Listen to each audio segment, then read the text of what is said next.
Saya tak fikir tim lain, saya tak fikir pemain Thailand, saya tak fikir pemain Indonesia, saya tak fikir pasukan Indonesia. Dan masa zaman saya juga, kita pernah memenangi perlawanan.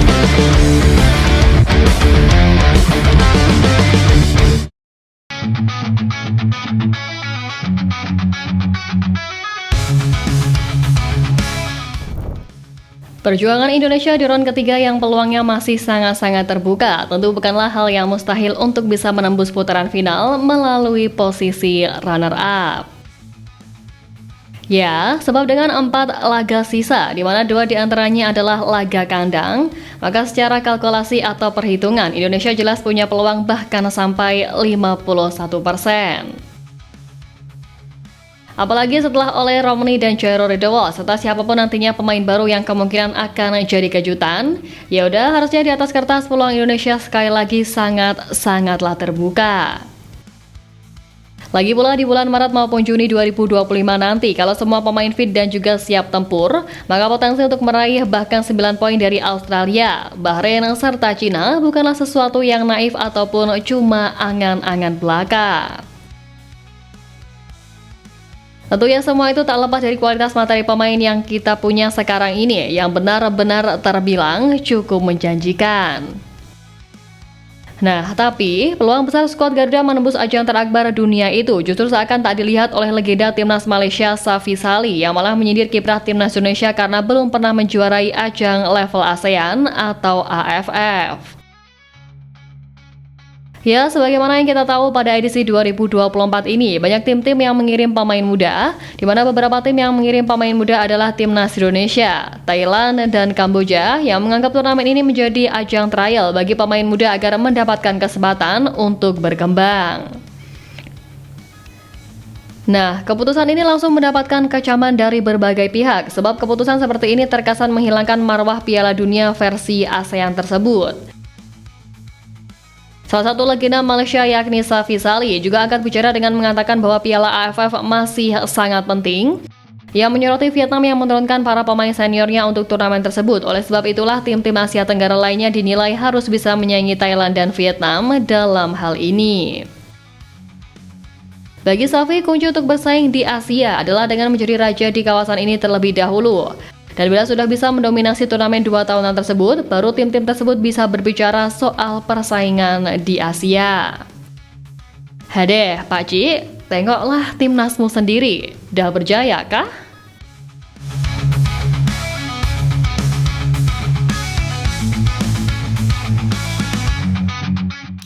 Ya, menariknya si legenda negeri jiran itu mengungkap pentingnya soal ajang AFF, namun negaranya sendiri justru sama tersingkir di fase grup dan malah menyombongkan diri usai CEO anyar timnas Malaysia Robert Friend yang bercita-cita untuk membawa Harimau Malaya ke pentas Piala Dunia.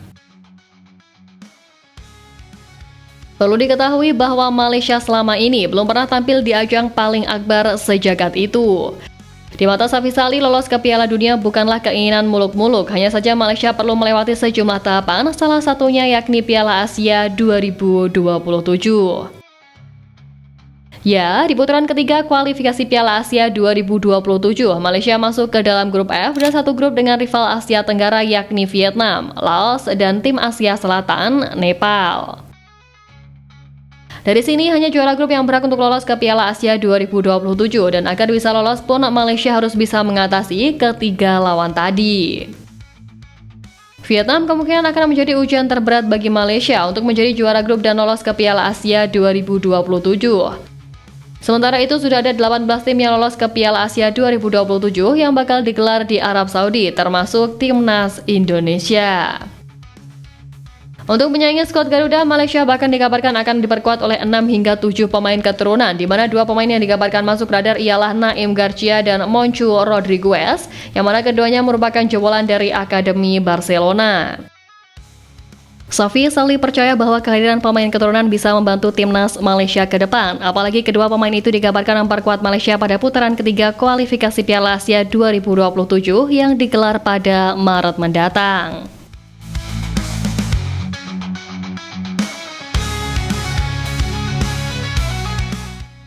Ya, melihat kesombongan dan ambisi besar dari seorang Safi Salih, padahal Federasi Malaysia diketahui telah menyerah mengikuti cara Indonesia dalam menggait pemain keturunan. Hal itu ditegaskan oleh FAM, bahkan pihaknya tidak ingin ikut campur terkait dengan perekrutan pemain keturunan baru. Memang sebelumnya Bos Johor Tunku Ismail Sultan Ibrahim meminta kerjasama dari pemerintah untuk membantu memfasilitasi urusan beberapa pemain dalam memperoleh paspor Malaysia. Namun berdasarkan situasi saat ini, belum ada kabar terkait identitas 6 atau 7 pemain keturunan tersebut, di mana Kementerian Pemuda dan Olahraga Malaysia juga mengaku masih menunggu dokumen dari FAM.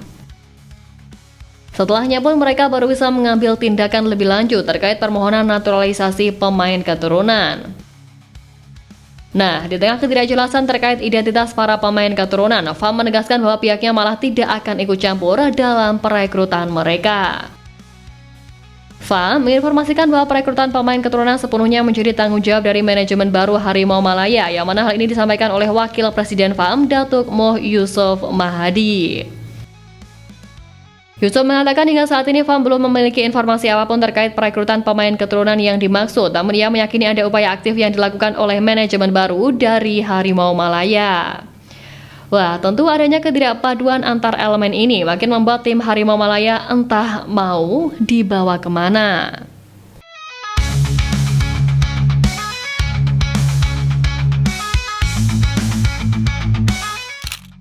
Dan menariknya tak berhenti sampai di situ saja, Pakcik Safi Salih juga beneran gak sadar diri sama ucapannya, sebab beberapa waktu lalu ia pernah mendesak timnas Malaysia meniru kebijakan tim Garuda di Piala AFF 2024, serta tak malu untuk mengakui kualitas timnas Indonesia saat ini yang jauh lebih bagus dari negaranya sendiri. Ya, peningkatan performa dan kualitas skuad Garuda membuat Indonesia menjadi salah satu tim yang diperhitungkan di sepak bola Asia. Dan si legenda Malaysia itu tadi tak malu mengakui jika kualitas skuad Garuda saat ini jauh di atas dari Harimau Malaya. Benar, sebelumnya Safi Salih merasa geram dengan fans yang dianggapnya kurang peduli dengan timnas mereka. Safi juga memberikan kritik kepada timnas Malaysia di mana dirinya cukup menyoroti program naturalisasi dari FAM.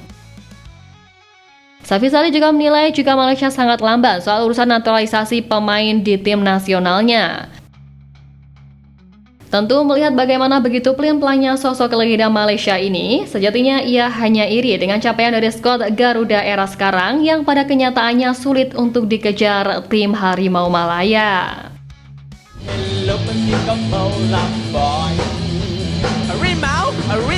Harimau Malaya.